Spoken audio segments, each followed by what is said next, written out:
welcome back to my channel. My name is Melanie Tana, and today I'm talking about classic literature and what books I thought were worth the read and what books I look back and think not so much worth it. I will be alternating between the books I thought weren't so much my favorites and the ones that I highly recommend if people want to read classics but don't really know where to start. But I will say, if you want to read any of these books, just read them if you want to. But this is what I thought about these specific ones. I have 3 of each category today, and we'll see how I feel about them. Number 1, starting off with something I didn't love so much, though I will say I can understand why people enjoy it. We'll get to that. And that is Wuthering Heights. First of all, this edition is very pretty, and I don't regret buying it, because I don't know, what a beautiful book to look at. But Wuthering Heights... Anyway... Wuthering Heights is a, dark, gloomy drama, which she is, known for. And I actually haven't read Jane Eyre all the way through. It was gifted to me once, and I need to actually go back and read it. I saw this edition of Wuthering Heights. I love beautiful classics, and I bought it, and a buddy read it with a friend, and we didn't talk about it a ton, but I think there was a certain point where we would get a little bit bored. And, I've heard a lot of mixed reviews about this. I think the format of the storytelling is interesting. It is mainly about these 2 characters and their love for each other and how toxic their whole situation is and how they affect the world around them. But it's told by a woman who used to work as a maid in the different houses where these people grew up and got married and lived their lives. And it was very gossipy. I would love to sit and listen to this woman tell the story, but reading the book was a little bit slow for me, and yet still had the spice of drama, because it kind of felt like you were watching a soap opera, but there's only one storyline, right? Where weird dramatic things happen, people are toxic and horrible, but it's entertaining. But there's only one plot line, it's not super interconnecting. It's mostly between Catherine and Heathcliff. And it's fine, but it's not my favorite. I think her writing is excellent. I really love her prose, and there are some passages that I marked that discussed love and what love means. And I think it's a great example of how you can miss out on a wonderful, healthy romantic opportunity because you only know how to function in toxic relationships. But as far as just a reading experience went, it wasn't my favorite story. And it wasn't structured in a way that I felt was as engaging as I wanted it to be. But sort of in a similar vein, less dark, more romantic, and I think very humorous, I have Pride and Prejudice by Jane Austen. I've read this one more than once, and I don't usually read books more than one time, but I just love this book so much. I think her humor is some of my favorite. It's something I can still pick up on today, despite the fact that it's been around for a very long time. And I know so many of us love the movies, the adaptations, especially the 2005, though I love the BBC miniseries. I think it's so good. But yeah, I think it is well written and funny, and it's you could say similar things that I said about Wuthering Heights, about Pride and Prejudice's story structure. It's not the most well put together. It's older. And that's, I think, the simple fact that it's not meant to be fast paced and keep your attention that way. But the characters are so interesting and so I guess entertaining, and the love story is entertaining. I love Lizzie Bennet, as anyone does. I think she feels like a real-life Belle from Beauty and the Beast. Yeah, Pride and Prejudice, one of my favorites for so many reasons. Also, that film score from the Keira Knightley 2005 adaptation is so beautiful, and I love it. But that is one that I do recommend to people that I do love. Now back to one book I don't love too much in the world of the classics. That would be The Hunchback of Notre Dame. So this is the only Victor Hugo I have read, right? And I'm not saying I didn't know it would be a tragedy. And yes, this is not the first time in this stack of books I didn't super love that I will say I like the Disney version better. But I like the Disney version better, and at the same time recognize why Disney couldn't do this obviously. So in the book, The Hunchback of Notre Dame, it is a tragedy. And I understood that when I started, but it was just so icky, and something about it was so boring to me, and I got so frustrated. It is the only book where I've ever really skipped chapters. I don't do that. I don't like to do that. If I feel like I'm reading something I need to skip, I just don't want to read it, or I read those parts anyway. But there's a whole section, I didn't even bother to find it for this video, where there's a note that basically says, if you think this is just a tragedy, you might want to skip this part. Like, if you just want to read it for the romance and the tragedy and whatever, skip this part. And I was like, yeah, what else is it? And as I was reading, he was describing the architecture and the city design of Paris. And I was like, I don't care. I really don't care about that. It was so boring. And I like slow, beautiful, deep books. And this one was still boring to me. And Phoebus, is that his name? I don't know, but I think it's Phoebus. He is not the romantic that he is in the movie, just so to warn ya. Most people in this book suck and are the worst. Esmeralda is great.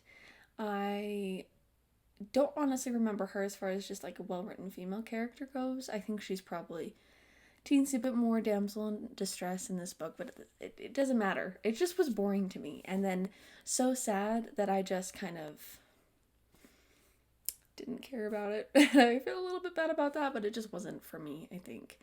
But going on to a book that I did like, that was dark and was tragic, but was so good and also spooky, and that would be Frankenstein by Mary Shelley.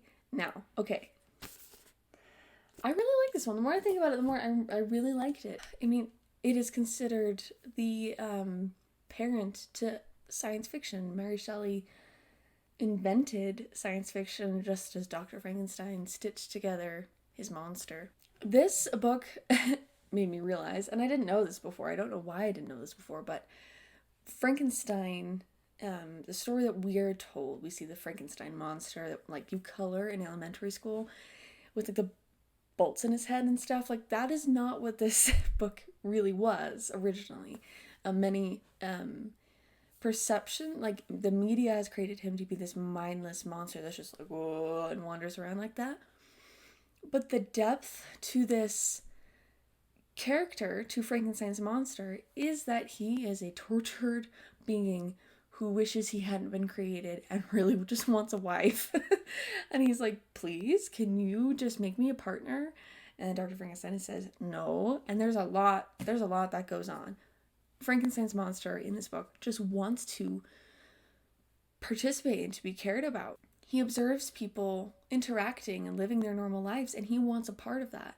And he knows he can't quite have it, and it's just unattainable for him, but he was created nonetheless, and he has to exist. And he wants to exist and have relationships, and it's emotional. And it's just cool. And what makes it have, I guess, substance as science fiction is not just that it explores the what if of what if we made this cool thing, but like what are the consequences of making that cool thing or this discovery, and how pushing past a certain limit and a certain boundary in science and in creation can cause a lot of damage emotionally, especially if you're creating a living thing. So very interesting concept that Mary Shelley was just like, you know what, I'm gonna write a better story than everyone else here, and then she did, and it was awesome. But I actually do recommend this one to people, and it's not very long either, and it's kind of spooky and good for like an autumn read if you're looking for that, so I would recommend that. But I just think that one is a good one, and I love it. Anyway, I could talk all day about Frankenstein, and maybe I should reread it and talk about it, but I'm going to jump over to one last book that I didn't super love, and then a book that I would recommend. That would be Treasure Island by Robert Louis Stevenson. Treasure Island is not a book that I really remember. And I honestly think there have been times in my life, I have to be honest about this, that I have read a classic because it's a classic and I want to add it to my repertoire. And then I look back and I was either like too young to really understand it, or I just wasn't in the mood to read it and I shouldn't have read it at that time or at all. But let me tell you, I think I was ruined a little bit by Treasure Planet, the movie, Because Treasure Island, the book, is nowhere near as good and emotional for me personally. I'm glad I read it, but I don't really remember it that well. I just don't feel like it stuck with me and the excitement of finding treasure, and maybe it just wasn't for me at that time. Maybe I couldn't really appreciate it like a young person could reading this, but at the same time the language is just a slight bit older for me. To the point where it just wasn't super engaging. I like a lot of young adult fiction and middle grade fiction today because it's written with that modern voice behind it and with a lot of the humor of young people, and I just didn't care about this adventure, whereas Treasure Planet is new and interesting and makes me care about it. We've seen so much of pirate adventures that Treasure Planet puts a twist on it, and so I didn't love Treasure Island. I don't know if I'll read it again, but I have it, and I probably won't get rid of it because I like to have books. But moving on to an adventure I did like that I do need to read again, The Count of Monte Cristo. This edition is pretty beat up. I think that I took this camping when I was like 13. It took me forever to get through. When I did read it, I loved it, and I think that's interesting because I grew up watching the movie and they are different. Alexandre Dumas wrote something a little bit more tragic, but the adventure and the treasure and the betrayal and the revenge is all still satisfying, I think, in both, but it does take a different turn in different places, and I love both the movie and the book so much, and I highly recommend both of them. I think they're both enjoyable, but I do recommend this one. It is a big book, especially if you don't read a lot of big books, and especially if you don't read older literature, but I would still recommend it. I think it's engaging and exciting and a classic that we should be holding on to. So anyway, I would recommend this one. Great adventure, Count of Monte Cristo. And also, if you don't feel like reading it, I think the movie's great, and if you do feel like reading it, I want to know your thoughts about the movie versus the book. But the movie is really good. Yeah. And it has baby Henry Cavill in it, so if you guys are wondering what he looks like as a little like 20-year-old-ish person, he's small. And anyway, so yeah, those are just some classics I didn't love, some I did, that I would recommend. But if you have a favorite that you've read, or if I've mentioned a favorite of yours, please let me know about it in the comments. Do you have any recommendations for me in the future? Because I do like classics, I just want to find the right ones for me, and I'm open to a lot of different kinds. I also think that I would like to read more classics written by people of color. I like to expand my collection of books I've read and to read books by a variety of people, because you get a variety of very interesting stories.